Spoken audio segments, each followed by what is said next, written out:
श्री सद्गुरु महाराज की, श्री सद्गुरु महाराज की। अव्यक्त रूप में विराजमान श्री गुरु महाराज के चरणों में कोटि कोटि वंदन। उनके हृदय स्वरूप महर्षि शाही स्वामी जी महाराज के श्री चरणों में कोटि कोटि वंदन। उनके विशेष कृपापात धम्म ऋषि महर्षि चतुरानंद जी महाराज के श्री चरणों में कोटि कोटि वंदन। महर्षि परमहंस हरिनंदन जी महाराज के श्री चरणों में कोटि कोटि वंदन। उपस्थित सभी सत्संगी बुजुर्गों, भाइयों, माताओं एवं बहनों, आप सभी के चरणों में प्रणाम। आज श्रीमान संतोष जी के पिताजी की यहाँ पर पुण्यतिथि के अवसर पर सत्संग का आयोजन किया गया। इस अवसर पर रामचरितमानस का पाठ हुआ, जिसमें भगवान श्री राम माता तारा को समझाते हैं कि ये शरीर जो है ये नाशवान है, परंतु आत्मा अमर है। 5 तत्वों और 3 गुणों के समूह से निर्मित ये शरीर नाश होने वाला है और इसका शोक नहीं करना चाहिए। परंतु जो आत्मा है उसे ना भगवत गीता में भी कहा गया है, ना उसे शस्त्र काट सकता है, न उसे अग्नि जला सकती है, न उसे पानी से भिगाया जा सकता है। इसलिए आत्मा जो है वो अमर है। परंतु इस अवसर पर हमें यह शिक्षा भी मिलती है कि हम सब ने एक दिन ये शरीर छोड़कर जाना है। इस संसार का सबसे बड़ा आश्चर्य जो है वो यही है कि हम सबको इस बात की जानकारी है कि हम सब ने मरना है, परंतु हम स्वीकार नहीं करते हैं। इस अंतिम सत्य को हम भूल जाते हैं कि हमने एक दिन इस संसार से जाना है, और हम दिन दिन करते देव दुर्लभ इस शरीर को व्यर्थ में गवा देते हैं। जिसके लिए भगवान श्री राम ने कहा है, बड़े भाग मानुष तन पावा, दुर्लभ सब ग्रंथ ही गावा।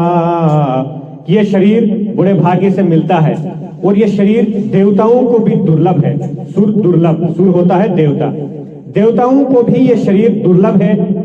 वो भी तरसते हैं कि हमें भी ये स्थूल शरीर मिल जाए, जिसके कारण हम भक्ति करके इस आवागमन के चक्र से मुक्ति पा लें और हम ईश्वर के धाम और मुक्ति हासिल कर सकें। परंतु जब मनुष्य का जन्म मिलता है तो हम वो चीज भूल जाते हैं। आकर 4,84,000 ज्योनि भ्रमित यह जीव अविनाशी। इस 84 लाख की योनियों में हम भटक जाते हैं, और 4 खानियों में अंडज, पिंडज, उष्मज और अंकुरज, इन 4 खानियों में हम जन्म लेते हैं। अंडज अर्थात अंडे से जन्म लेना, पिंडज गर्भ से जन्म लेना, उष्मज सड़ी हुई वस्तुओं से जन्म लेना, और अंकुरज पेड़ पौधे जो अंकुर के माध्यम से जन्म लेते हैं।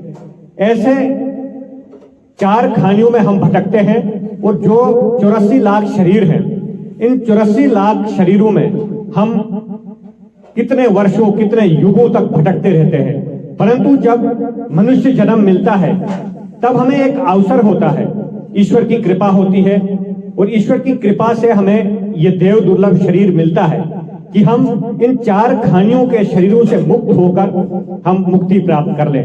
इससे सिद्ध होता है कि जितने भी 84 लाख शरीर हैं उनमें सुख नहीं है, और उनमें ना ही मुक्ति है, और ना ही हम कोई शांति प्राप्त कर सकते हैं।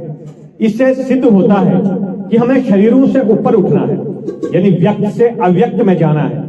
तो व्यक्त से अव्यक्त में हम कैसे जाएंगे?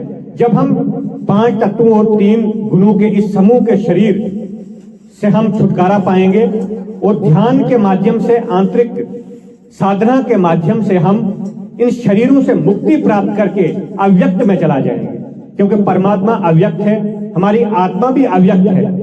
यहाँ श्रीमान संतोष जी के पिताजी ने जब अपने प्राण निकाले होंगे तो बहुत से लोग इकट्ठे हुए होंगे, परंतु उनकी आत्मा कहां से निकल गई और कहां चला गई, किसी को वहां पर जानकारी नहीं मिली। क्योंकि इसका अर्थ है कि आत्मा जो है वो इन आंखों से नहीं दिखाई देती है, इन कानों से उसका उसकी आवाज सुनाई नहीं देती है, हाथ से वो स्पर्श में नहीं आती है। इसी तरीके से परमात्मा भी अव्यक्त है और आत्मा भी अव्यक्त है। हम परमात्मा को आत्मा से ही जान सकते हैं। तो सबसे पहले हमें अपने अंदर में जाकर अपनी आत्मा को पहचानना होगा। जब हम आत्मा को पहचान लेंगे और शरीरों के बंधन से मुक्त करके हम व्यक्त से अव्यक्त में जाएंगे, तब हम मोक्ष प्राप्त कर सकते हैं। हम गुरु महाराज के श्री चरणों में प्रार्थना करते हैं कि जिनके उपलक्ष्य में यहाँ पर ये सत्संग रखा गया है, उनकी आत्मा जहां भी हो वहां उनको शांति मिले। गुरु महाराज उनको अपने चरणों में स्थान दे। इसी प्रार्थना के साथ आप सभी का बहुत बहुत धन्यवाद। श्री सतगुरु महाराज की जय।